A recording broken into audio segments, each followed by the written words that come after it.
Your constitution says you cannot try anybody unless the law is written. Show me written law.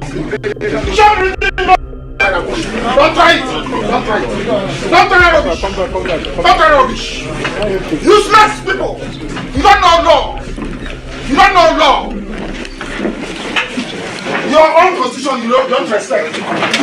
There is absolutely worth living for if I fail in my journey to secure Biafra. These are the powerful words that came out of the lips of Masinu Kanu today as he faces Justice Omotosho for the last time. We understand that just in less than 72 hours, Nnamdi Kanu sent a very earth-shaking letter to Donald Trump for an immediate intervention in his case that is going on in Nigeria, that he has been unjustly incarcerated for simply seeking for the emancipation of the Judeo-Christian people. I mean, these are the Biafrans who are predominantly in the southeastern part of the Nigerian, territory. We know that for over 65 years, the Igbos have in so many ways been marginalized in such a way that they do not get federal, priority. They do not get seaport, despite they having access to what? To the sea. I mean, they do not get federal roads constructed for them. They do not get even juicy appointment, in the federal government of Nigeria. And this marginalization is what has sparked the spirit of Nnamdi Kanu. And to this very day, the Nigerian government has not been able to take a decisive statement regarding Nnamdi Kanu. Thank you for joining me. If you're just joining, kindly like, subscribe, and share. What do we have today as per Nnamdi Kanu? We know that just 2 days ago, the court, led by Justice Omotosho, has said that Nnamdi Kanu has 24 hours to conclude his case. And the first words that came out from Nnamdi Kanu is, there is absolutely nothing worthy to live for if my fight for the salvation, for the liberation of my people is not achieved. You see, I have taken a look at who Nnamdi Kanu is, and then I compared him to the likes of Uwazirike. The likes of Uwazirike at one point had to compromise. I compared him to Sunday Igboho. The Sunday Igboho at one point had to compromise. Maybe if Peter Obi had become the president, perhaps Nnamdi Kanu would have compromised. That's a probability, but that hasn't happened. But I know that the current president, Bola Ahmed Tinubu, will be willing to have Nnamdi Kanu on his side. But if only Nnamdi Kanu is ready to compromise. But apparently, I don't think he's going to do that. Because the likes of Asari, Dokubo, Tompolos, these are people who were seen as revolutionaries. These are people that were seen as the liberators of the Niger Delta people. In the late 90s, in the early 20s, after the death of Kensaro Wiwa by the Abachas. We felt maybe these guys will emancipate our people. When they got GC offers, today we know the guy who is guiding the pipelines. This is a man who is getting 4 billion naira on a monthly basis. I mean, Nnamdi Kanu could have gotten such deals.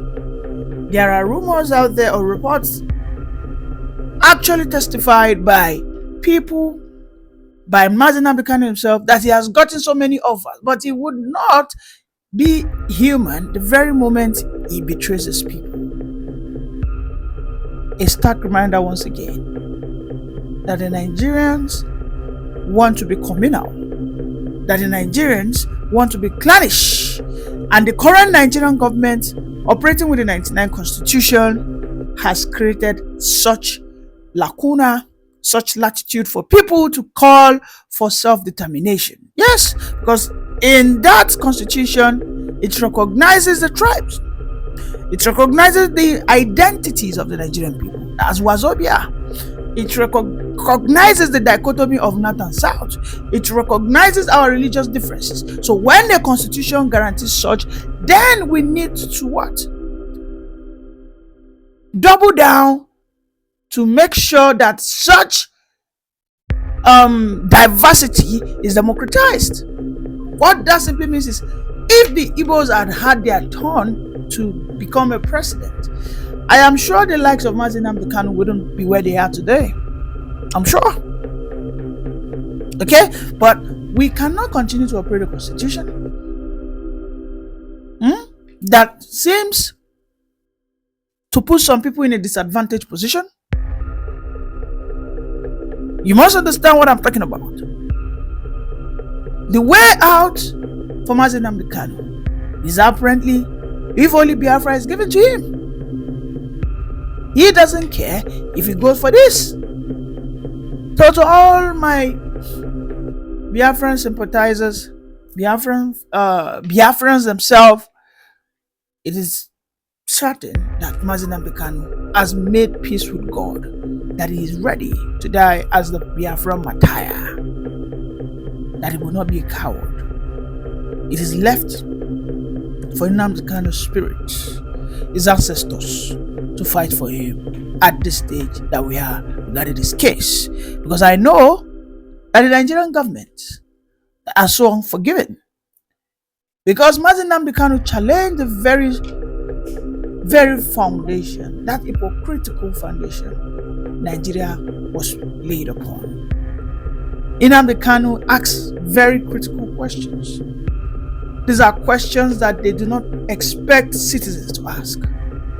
When Nnamdi Kanu asks that why should some certain people have the largest numbers in the Nigerian army, he asks that why should some certain people commit crimes and they don't get prosecuted for it.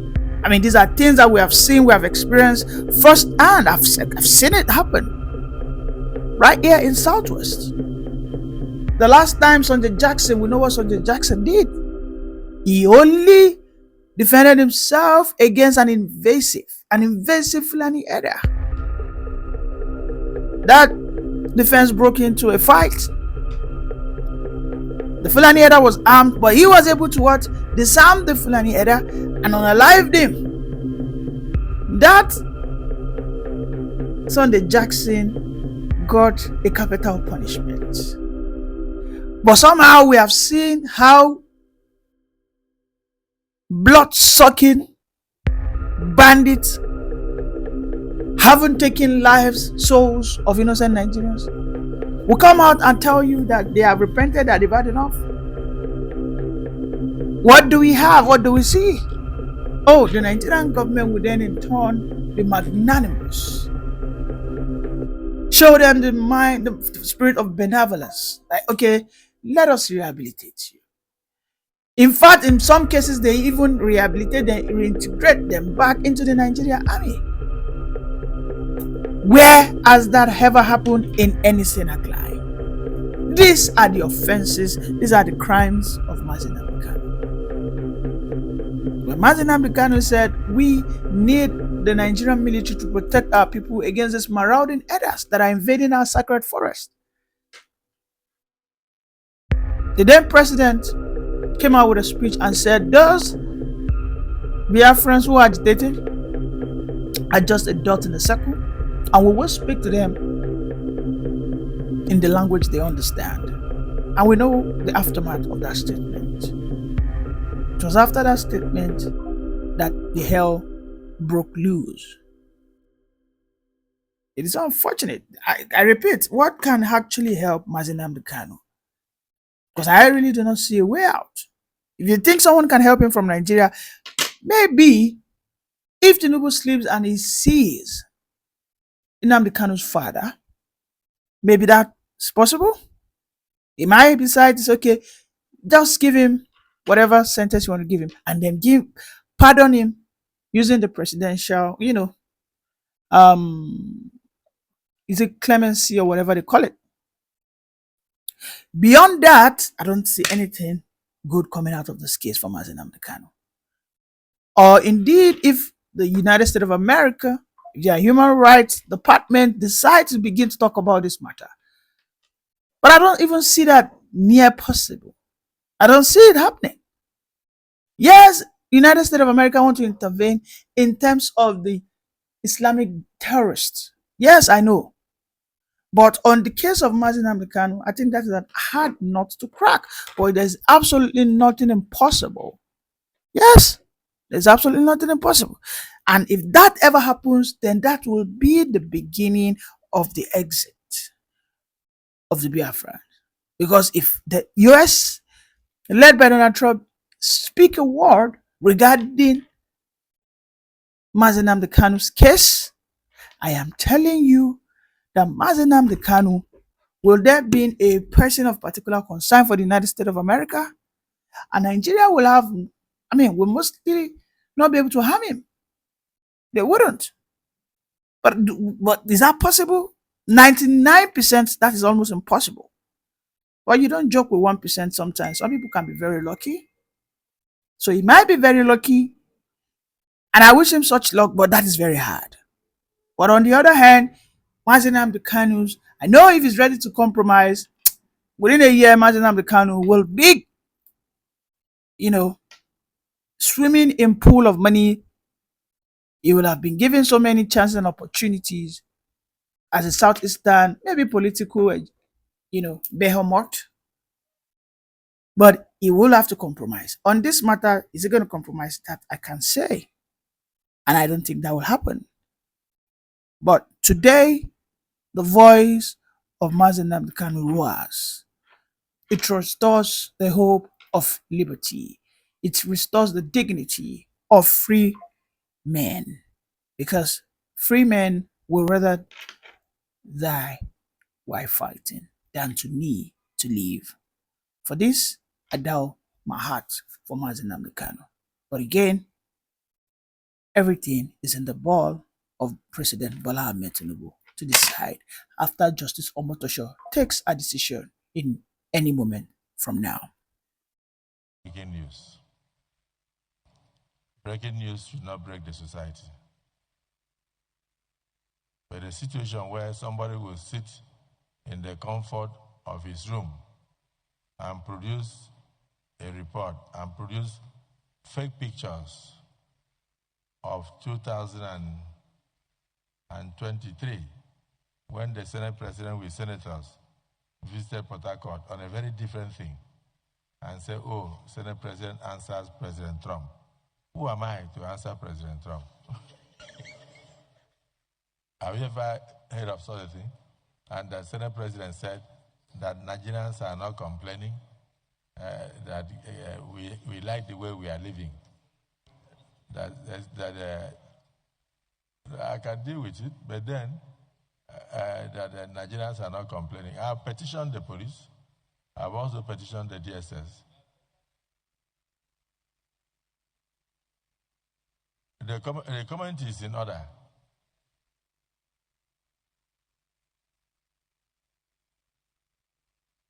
You are not hearing what I'm saying. I'm saying this time, the Senate President of Nigeria did not answer President Trump. And that the quotation is meant to cause diplomatic row. It is the presidency that will answer President Trump. And all Nigerians are doing their best in that direction. But who is that person that will go and ascribe a comment to the Senate President when he was never met?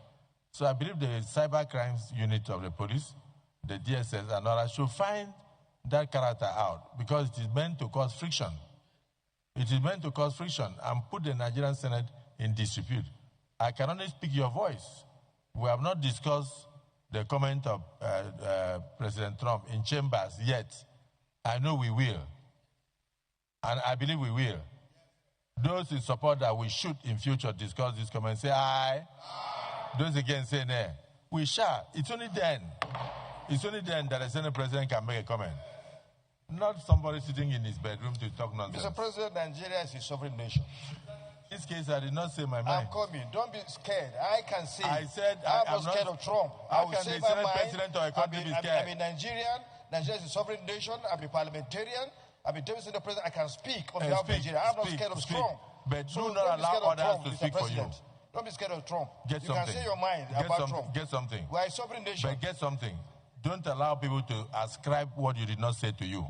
Did you wrong? But you didn't say it.